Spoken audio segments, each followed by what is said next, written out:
Hello everyone. Today I would like to discuss another subject of consent that came about in my day-to-day life and the thoughts that this has conjured up in my mind. I have read about a philosophical form of a choice called a Hobson choice or a Hobsonian choice. Please correct me if I'm incorrect in that spelling or the pronunciation, but basically this choice is one in which there are no alternatives, or an offer you can't refuse. And as we discussed in prior videos, if consent cannot be withdrawn, if one lacks the ability to refuse, then consent is not present. And I look about myself and I think about all the decisions I make in my day-to-day life as a student, as a researcher, in everything that I do, in everything that you all probably do as well, my friends. And I come to the realization that the majority of choices that we make have very few alternatives, if any. For example, how valid is the following examples of consent? When I am signing up for a class in school, part of the application process often has me asked to provide various racial, gender, religious, political affiliations, and other such information is often required for applications to jobs and to schools. And this information is considered optional. It is considered optional to provide this information. But yet, one must complete this application, or they will continue their search for employment indefinitely, or for school indefinitely. This information must be provided, but it's just optional. It's just optional, right? You don't have to give it to them. And it makes me wonder how actually optional it is. And when I ask them why I have to give it, they say, oh, it's not used for anything except record keeping or census keeping. It's just used to keep track of statistics to make sure that that all groups of people are served equally. And then I wonder to myself, when I live in a school like Philadelphia, in a city like Philadelphia, it is a predominantly black neighborhood where I have previously lived.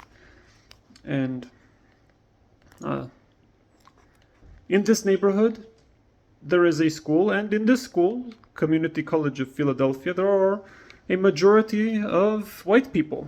And I fancy that unusual. I find that unusual, that in a predominantly African neighborhood, the majority of the students in the college are actually white. How much do they actually use those statistics to ensure fair and equitable treatment of certain groups? And now, keep in mind, I am being very neutral in this position. We can juxtapose this questionnaire with the fact that I see many different kinds of companies listed. I see some advertising on chocolate packets and on other such things that say woman-owned or African-owned or black-owned. And I look online and I see that this is because the federal government gives certain benefits to companies that are certified as at least 51% being comprised of female employees, or 51% of their staff being female or black. And I wonder to myself, how is this legal? Sure, there are laws in place saying that one cannot discriminate against who they do or do not hire. So how exactly does one end up protecting people from discriminatory hiring practices, if they incentivize the hiring of Africans or of women in order to get these benefits from the federal government for being woman-owned or black-owned. Of course, these groups do suffer from systematic problems and very well are in need of assistance. Systematic problems. I am speaking solely of parts of the economy that are rigged against certain individuals, which is inevitable. It is inevitable that such things will occur in any kind of market enterprise. And it is important for people to be aware of these things. The best society is one that accounts for and takes measures to address corruption. To simply sweep it under the rug and pretend it never existed that's what we have. But as we can see, this information is not voluntary, is not actually voluntary. It must be provided, and when I am purchasing a textbook for class, it gives me the option that it gives me the option to agree. I have to click agree to allow the company that sells this e-textbook to use my information for marketing, demographic, and research purposes, as in to sell my pertinent informations. And if I refuse to provide for the commercial interests of this textbook, well, I can refuse. I can just click no, but if I click no, I will not have access to the textbook. And I asked my teacher, what do I do if I refuse? And they say, oh, well, then you will not have access to the textbook. And I ask, can I do the homework problems without the textbook? No. Well, it seems to me then that really the only two options are I either allow this corporate interest to take my information and distribute it for commercial interests as they see fit, or as a student receiving loans, I am forced to then drop out of school, not be able to continue with my career, and to have to begin paying back my student loans without a degree, which will be difficult. So, do I really have any say in that matter as to whether I wish to provide this information for various commercial interests?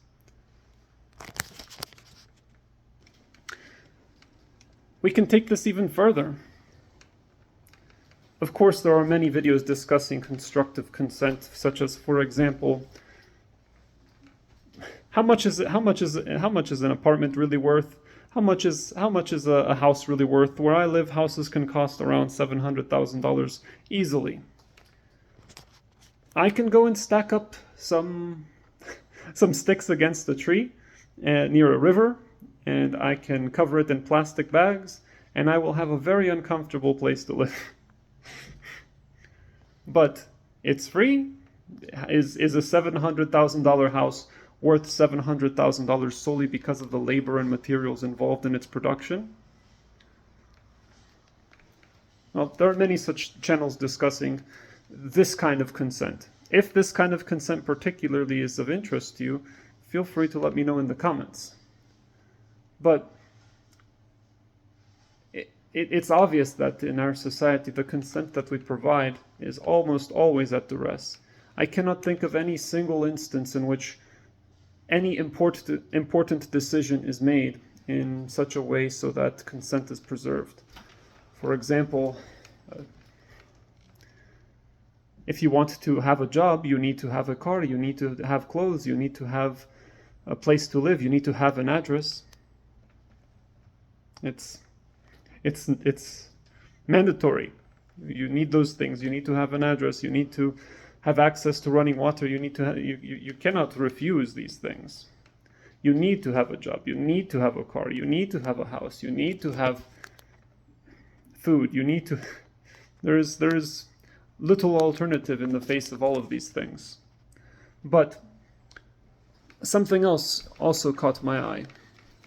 I have recently had the experience of, well, more than recently. I've had the experience of using various online programs in order to gain various subscriptions to this and to that, and I always can't help but notice how easy it is to sign up for whatever service or subscription one is planning to join, such as meal delivery services, such as entertainment services, such as linguistic services, such as delivery services, online shopping services. I refrain from naming any particular individual companies for the sake of not wishing to slander anyone.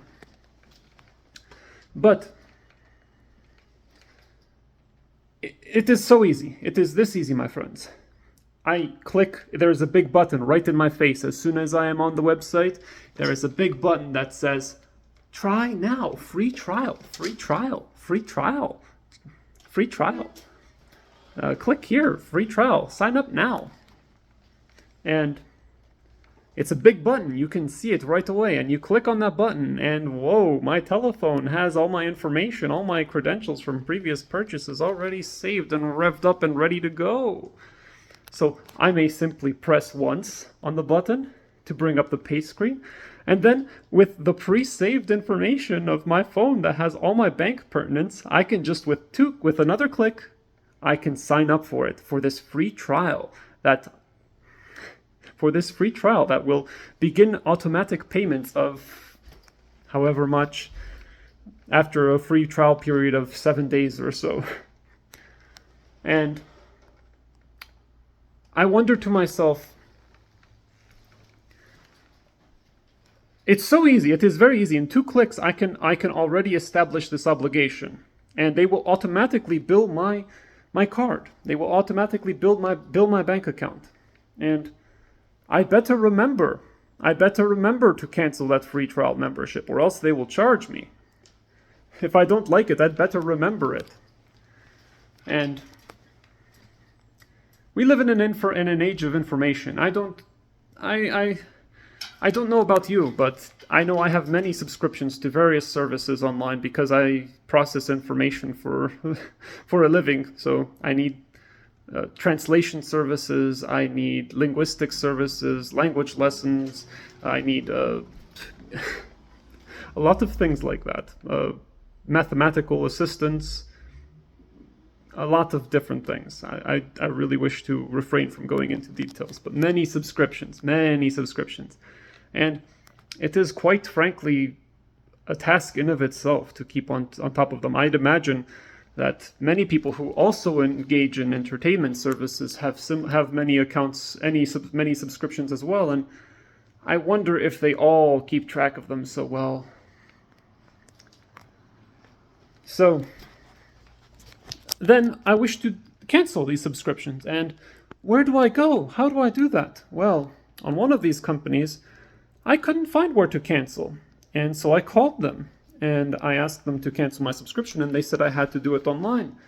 And I went online to cancel it, and I still couldn't find how to do it. So I called them again, and they directed me with instructions on how to cancel while I was on the phone, which was very nice of them. And I did all the steps that they gave me. And then I sent them an email, and just to make sure that they canceled it, because this has happened before with many different companies. I sent them an email saying, please cancel my subscription. Please do not charge me anymore. I do not consent to any further charges. On top of canceling the way they told me to on the phone. And guess what? They still charged me. They still charged me. I had to actually get the bank to revoke and to cancel and to stop their charges. So they are seriously just going to keep doing it. Even if you say no, some of them will just continue. Even when you go through all those loopholes. But I can't help but wonder, it's extremely difficult. Am I the only person who has difficulty with unsubscribing from various services? It's extremely difficult. It feels like there's like some kind of enchanted ritual you have to just know. It's so easy to sign up, it's just 2 clicks. But then to unsubscribe, it's a nightmare. And why should it be so complicated? Why should there be a specific way of doing it? Why shouldn't I just be able to say, stop? And that's it. Just stop. Just no. Why shouldn't I be able to just log into my bank account and every single month all of these things must be renewed? There should be a pop-up that says, would you like to renew this, and that, and the other thing?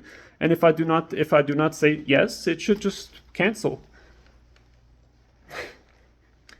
I fail to understand why it's this way. I know why it's this way. It